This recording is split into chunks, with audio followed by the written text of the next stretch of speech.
Hey guys, the Basic Brick here. Today going to be doing another gameplay commentary, and tonight I'm going to be talking about the time my house got broken into while I was inside of it. Alright, so I gotta, set the scene of this story. This happened about 2, 3, 4 years ago during the summertime. Now, the reason why I don't actually remember the exact year that this happened, even though it didn't actually happen too long ago, it didn't, happen like when I was like a 5-year-old or anything, is mainly because I kind of blocked it out of my memory. This experience was, scary, to say the least.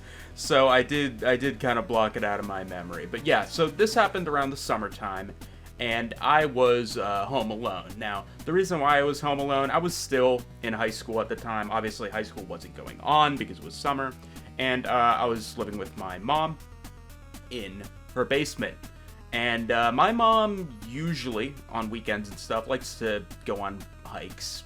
Go out into nature. That's kind of her thing. Not exactly my thing, but that's what she likes to do. She's a big nature woman. And I was just staying home alone.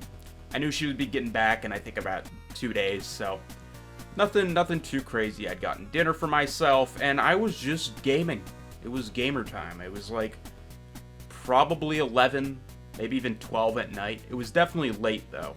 And I was playing most likely Team Fortress 2. I'm going to be honest. I could have been playing something else, but I also had noise canceling headphones on, and I was just gaming on my laptop, alright? This is before I had like a big PC, so I had a pretty noisy laptop that honestly is probably louder than my current PC just because of its, fan. It was a gaming laptop. They're loud as shit.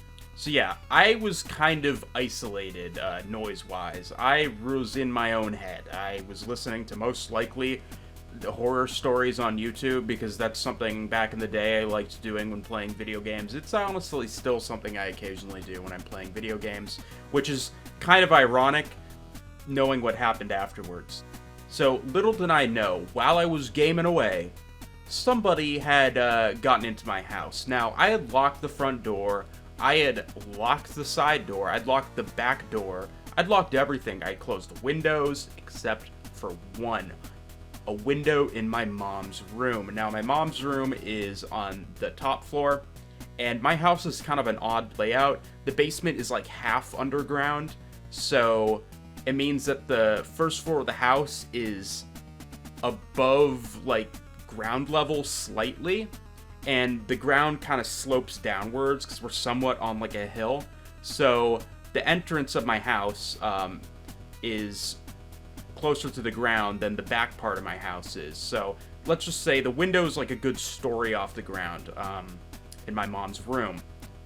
So yeah, I hadn't known that this window was open. If I did, I would have closed it. I'm guessing my mom forgot to close it when she left, and I'm not going to go into my mom's room while, I'm home alone. I have no reason to. So it was left unlocked. Now, this person broke into my house, didn't take anything, must have just walked around upstairs for a little bit, maybe tried looking around for something to take, and then saw that there was a light on in the basement, and luckily got the fuck out of there. So hopefully, that means, he wasn't a murderer, because if there was a light on in the basement, he probably would have he'd been like, ooh, there's somebody in here. Most likely it was a guy just trying to steal some shit. So yeah, but at the time, I didn't know that at all. And for the next day, actually over a day, like 2 days, I had no clue that anybody was in my house at any of this time I was there.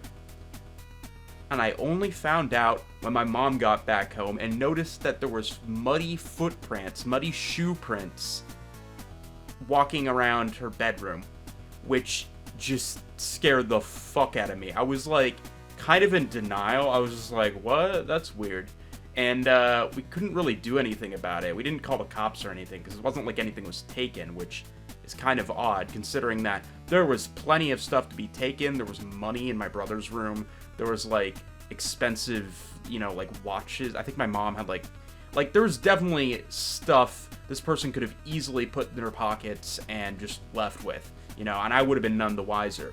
However, they didn't, which weirds me out, to be honest. The worst part of this to me was how this person got in. I have no fucking clue. Now, we do know this person, wherever the fuck they were, they climbed in through my mom's window. But as I mentioned earlier, this window's pretty good off the ground. So that means this person had to be either A, tall as fuck, like 6'7" or something, and like lifted himself up, which is just terrifying to think. Some fucking massive guy who's like almost a foot taller than me. I'm 5'10", so and at the time I was probably shorter because I was still in high school, so I would have been like 5'8" probably at the time. Seeing some guy who's like a foot taller than me, some massive man, like upstairs while I'm home alone would have been just the worst moment of my life. Luckily, I didn't see who the person was because I would have otherwise shit my pants. But yeah, so that person would have had to been A, really tall. They would have had to brought a ladder with them, which, you know, we didn't see any evidence of a ladder outside when we checked. Or they had to have, like, put maybe a box or move something to climb up to the window. But again, in the backyard, we didn't see anything move. The chairs in the backyard weren't moved, so if this person had used it, he would have put it back where it belonged, which is odd because he clearly didn't bother, you know, cleaning up his footprints. It wasn't like he was trying to make it seem that he wasn't there. So that's where I kind of, you know, freaked the fuck out, because I'm like, how the fuck did this person get in here? And then I realized it was either honestly that, or this person fucking scaled the walls like a spider and climbed through my mom's windows, which is like the most terrifying idea, that this guy like climbed the wall, the brick wall of my house, which I guess is somewhat could be possible, but oh, that image is just like burned into my mind, and it's pretty fucking spooky, I'm gonna be honest. Besides being like kind of fucking traumatized by this, but not really knowing at the time that I was traumatized, because like honestly, this incident, in hindsight, probably did traumatize me, because ever since this time, I will sometimes, when I'm home alone, think I hear somebody, and I will grab a baseball bat and go upstairs. Actually, recently that happened. I was gone, or my mom was gone for a week, and I had the house to myself, and a couple of the nights I thought I heard somebody walking around my house, and let's just say, having had someone in my house before without me knowing it isn't the best feeling when you hear your old-ass house creaking, which my house is very old. It's from, like, the 1920s, so it creaks a lot, and my god, if I'm really tired, I can start hallucinating things auditorily. But yeah, this video was kind of rambly. I know it was a little all over the place. I just wanted to tell this spooky story that happened to me. I'm gonna be honest here, my life is not that eventful, which honestly is probably a good thing. I know it doesn't really make for, I don't know, crazy story time videos, but I'd rather have, you know, a pretty peaceful life that I do than have a bunch of crazy stories to tell. However, this was one of the few weird things that has happened to me, you know, throughout my life. So if you guys like this video, or if you want to hear any of the few other weird stories that I have, please like, comment, and subscribe. Dislike it if you dislike it too. I'm the Basic Brick, and there's somebody in my house.